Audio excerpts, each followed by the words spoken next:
Hello everyone. So in this video we are going to discuss about convergence of Fourier series.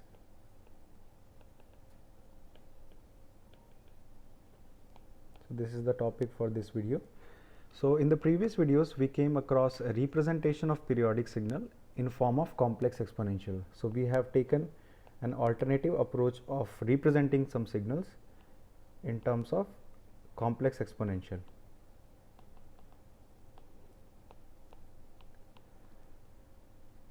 And we say that they are the Fourier series representation of that signal. So Fourier maintained that any periodic signal could be represented by a Fourier series. So we have any periodic signals, it can be easily representable in form of its Fourier series, and that is ultimately the complex exponential. It is a form in which we represent signal in terms of complex exponential. So is it true that any periodic signal can be represented in terms of Fourier series? The answer in a broad way is no. Not all of the periodic signals can be represented using its Fourier series. There are some conditions, and we will see in this video that what are these conditions, and that is why the topic of this course is, or lecture is, the convergence of Fourier series. So the question lies in the validity of a Fourier series. So we will check the validity of Fourier series. So let us start with some mathematical representation to understand the condition. So we have, suppose n x t, which is a signal, and we represent it with the number of harmonically related complex exponentials. So we represent it with number of harmonically related complex exponentials. So related complex exponentials. So we have seen that form. So suppose we have approximated the signal as x of n t, and we will represent it with the complex exponential as k is equals to varying from minus n to n a k e raised to the power j k omega naught t. Suppose this is our first equation, and the original signal is our x t, and this is the approximation of that x t in terms of its complex exponential. So we again define a variable e of n t, and we name it as a approximation error.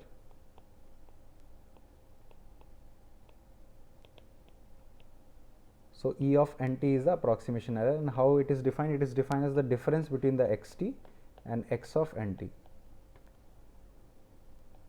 which can be further written as x t minus of summation k is equals to minus n to n a k e raised to the power j k omega naught t. So this is the difference between these two signal x t and x of n t. So x t is the actual and x n is the approximation of that signal in terms of the complex exponential. Now we will define another variable e of n, which is equal to summation over the period e n t mod whole square dt. So you can easily identify what is this e of n. It is an energy. So what is this energy? Energy in error over a period. So this is an energy in error over one period, and what we want the approximation to be as equal to the original signal. So in terms, we want to reduce the en, and further we want to reduce this energy in error over one period. So it is shown that, like, you can derive it also, that if we take a k as 1 upon t over the period integration of t x t e raised to the power of minus j k omega naught t dt, if we will take the a k value this in this expression, we will find that the equation number 1, so this equation will be minimized. So that will minimize the error. So E n will be So En will be minimized. So if we take AK value as this, then En will be minimized, and further if we will increase the n value, then En will be reduced, and finally if n tends to infinity, so the value of n tends to infinity, then this error En will be equal to 0, and that is ultimately the representation of your Fourier series, and that's why the coefficient value is this, and we have already derived also this expression. So this is the case when all the coefficients will converge. So this is the representation how this representation of the Fourier coefficients will minimize the error, and we can represent our signal in terms of a approximated signal which has summation of complex exponential. So what if AK will diverge? So it happens sometimes that some values of AK will diverge, and as it is the Fourier series is summation of these kind of coefficients, so ultimately the Fourier series will also be non-converging.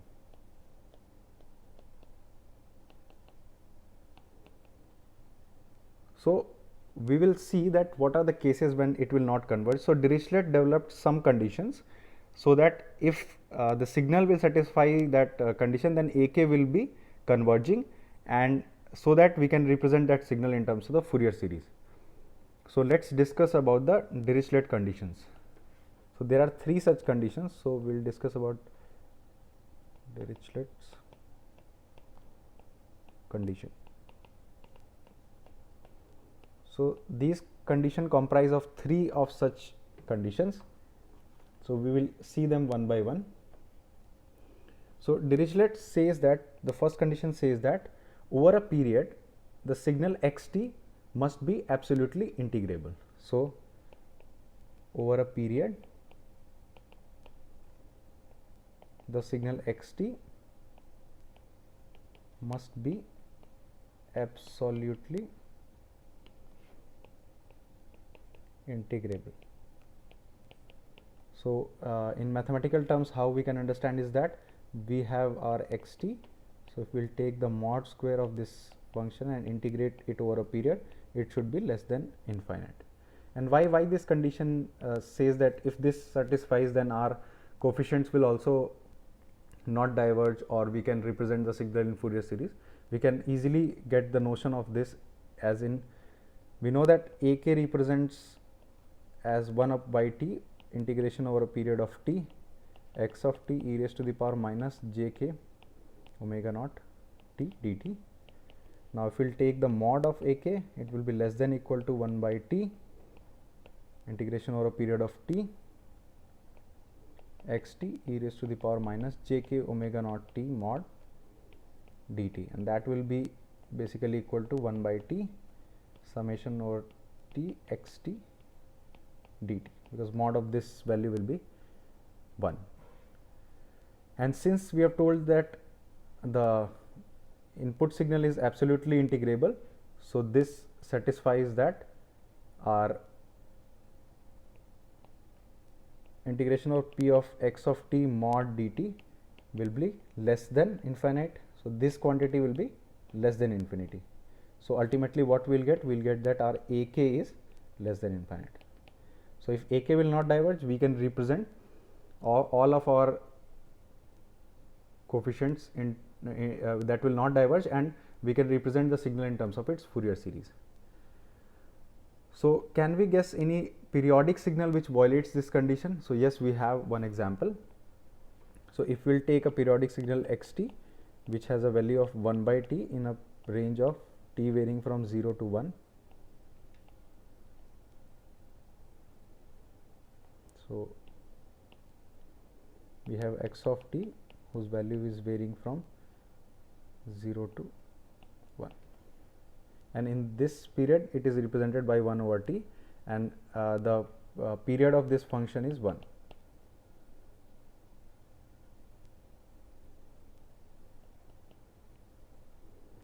So how this graph will look like? The graph will be, so this will be your time axis, this will be your 0 value. So at 0 it will diverge,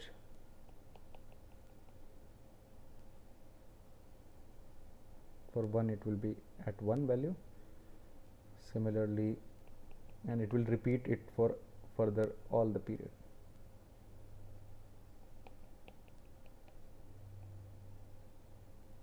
So this is the case. So though it is a periodic signal, but it violates the condition, and so we cannot represent the Fourier series of this kind of signal. Now the second condition which Dirichlet says that in any finite interval of time xt is bounded variation. What it means that there are no more than a finite number of maxima and minima during any single period of a signal.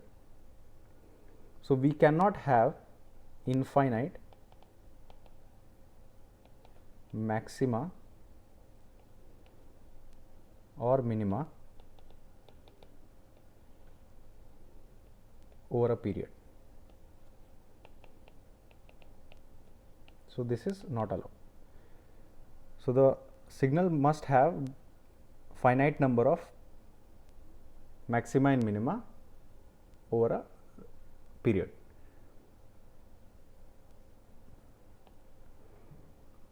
So can we have some example of some kind of signal in which there are, that is periodic and cannot be represented and violate this condition? So we can take an example of xt, which is equals to sine of 2 pi by t over a range of t varying from 0 to 1, and its period is 1. So you can plot this function in MATLAB, and it is very easy to plot it, and you can see that it has infinite maxima and minima in the period, that is t equal to 1. So in that period it has infinite number of maxima. So it violates, though it is following the condition number 1, which is it is quite integrable in its period, and but the value of maxima and minima is infinite during this period. So that's why it's violating the condition number 2 of the Dirichlet's. So now we'll discuss the last condition. So that is that in any finite interval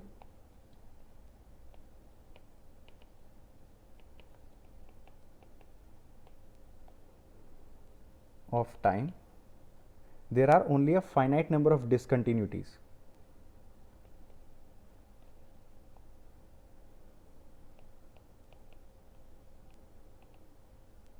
Finite number of discontinuities.